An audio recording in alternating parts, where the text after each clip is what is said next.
Welcome to this lecture. In this lecture, I will discuss about PN junction diode as half wave rectifier. यानी एक PN संधि diode एक अर्ध तरंग दिष्टकारी के रूप में कैसे कार्य करता है। इससे पहले लेक्चर्स में हम बता चुके हैं कि जब जंक्शन डायोड फॉरवर्ड बायस्ड होता है तो करंट कंडक्ट के लिए इसका रेजिस्टेंस बहुत लो होता है, लेकिन जब रिवर्स्ड बायस्ड होता है तो इसका रेजिस्टेंस बहुत हाई हो जाता है। इस प्रकार से जंक्शन डायोड करंट को केवल एक ही डायरेक्शन में कंडक्ट करता है। Now if an AC voltage is applied across a junction diode, a current flows through the diode only during the positive half cycles of the voltage, not during full cycles. Thus a single junction diode acts as a half wave rectifier. यानी जब किसी junction diode के सिरों के बीच हम AC voltage यानी प्रत्यावर्ती voltage लगाएं तो डायोड में जो करंट है वो केवल हाफ साइकिल्स के दौरान ही कंडक्ट होती है, फुल साइकिल्स के दौरान नहीं। इस प्रकार से एक सिंगल जंक्शन डायोड एक हाफ वेव रेक्टिफायर यानी अर्ध तरंग दिष्टकारी की तरह कार्य करता है। ये जो डायग्राम दिखाया हुआ है ये PN junction diode as a half wave rectifier का डायग्राम है। इसमें हम क्या करेंगे, जो हमारी AC इनपुट वोल्टेज है is applied across the primary coil P1 P2 of a step up transformer. यानी जो AC इनपुट वोल्टेज है वो एक स्टेप अप ट्रांसफॉर्मर यानी ऊंचाई ट्रांसफॉर्मर की प्राइमरी कॉइल प्राथमिक कुंडली P1 P2 के बीच लगाई गई है। S1 S2 उस ट्रांसफॉर्मर की सेकेंडरी कॉइल है, यानी S1 S2 द्वितीयक कुंडली है। अब जो सेकेंडरी कॉइल है हमारी S1 S2, इसका जो सिरा S1 है वो डायोड के P क्रिस्टल से कनेक्टेड है, यानी terminal S1 of the secondary coil is connected to the P type crystal of the junction diode. और जो दूसरा सिरा हमारा S2 है यानी other terminal S2 is connected to the N type crystal through a load resistance RL। ये हमारा जो लोड रेजिस्टेंस यहाँ पे लगाया हुआ है RL, हमें RL के सिरों के बीच आउटपुट वोल्टेज यानी निर्गत वोल्टेज प्राप्त करना है। अब ये वर्किंग कैसे करेगा इसके बारे में बताएंगे। वर्किंग में क्या होगा कि during the first half cycle of AC input when the terminal S1 of the secondary coil is supposed positive and S2 is negative, the junction diode is forward biased।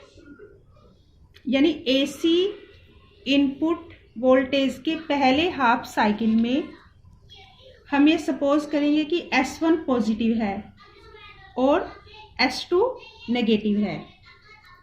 तो S1 पॉजिटिव यानी P crystal positive और S2 negative यानी N crystal हमारा negative से connected है। तो उस time हमारा जो जंक्शन डायोड है वो फॉरवर्ड बायस्ड होगा। तो hence it conducts and current flows through the load resistance RL in the direction shown by arrows। क्योंकि ये हमारा फॉरवर्ड बायस्ड हो गया S1 पॉजिटिव और S2 नेगेटिव होने के कारण, तो फॉरवर्ड बायस्ड होने के कारण ये कंडक्ट करेगा और जो हमारी करंट है वो फ्लो होगी लोड रेजिस्टेंस RL के थ्रू। और करंट की डायरेक्शन हमने ये दिखाई हुई है डायग्राम में। जो हमारी करंट प्रोड्यूसेस होगी अक्रॉस द लोड RL के सिरों के बीच जो करंट प्रोड्यूसेस होगी an output voltage of the same shape as the half cycle of the input voltage. यानी जो आउटपुट वोल्टेज है हमारी उसकी शेप वही होगी जो इनपुट वोल्टेज के हाफ साइकिल की है। अब हम AC इनपुट वोल्टेज के सेकेंड हाफ साइकिल की बात करेंगे। During the second half cycle of the AC input terminal S1 हमारा नेगेटिव हो जाएगा और S2 पॉजिटिव हो जाएगा। Now diode is reversed biased, hence there is almost zero current and zero output voltage across RL।